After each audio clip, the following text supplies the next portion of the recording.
Mini vlog! Kamusta kayo? At ito na nga, tinablan na naman ng sakit ang mama mo. Kakagising ko lang dyan at ang sakit ng katawan ko, be. Ingat tayo guys ha, kasi usong-uso talaga yung sakit ngayon. At ngayong umaga, gusto ko lang ipakita yung routine ko every morning. Bakit kaya ganun no? Iba na talaga ngayon pag nagkakasakit. Dati kasi isang araw lang ako pag nilalagnat eh. Ngayon, 2 araw na, be. Baka may recommend kayong vitamins dyan. Comment down below.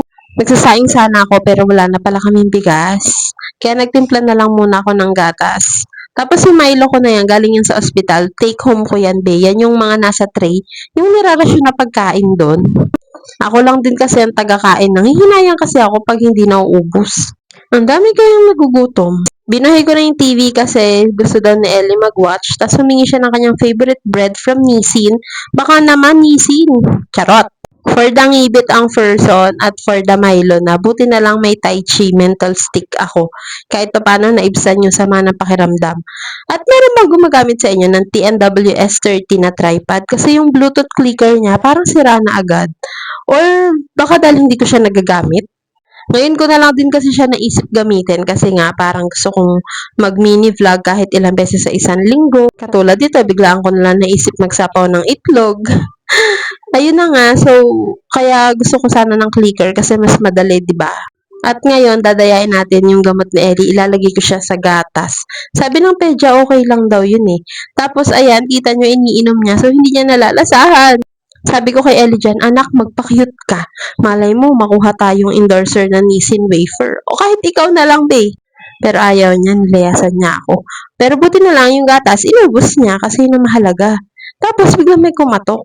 Si Kuya Adi pala to eh. May pinapakita, kinagat daw siya ng lamok ba yan or langgam. At yung kapatid ko, iniwanan yung isa pa niyang baby kasi nga pupunta siya sa meeting sa school. At akala mo talaga bati.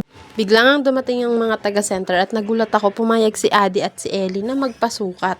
Usually kasi umiiyak sila kapag ganito.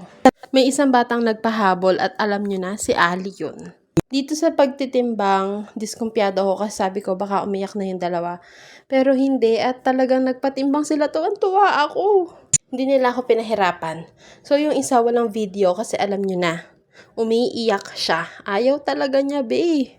Yung aming Prinsesa Luna din susukatin at saka titimbangin. Super cute naman, my little princess na yarn. Kalmang-kalma si baby sana all. Tapos nag-iwan ng vitamins. Kakain na din kami at nagwalis-walis ako ng konti habang wala ang mga bata. So hanggang dito na lang muna. Bye!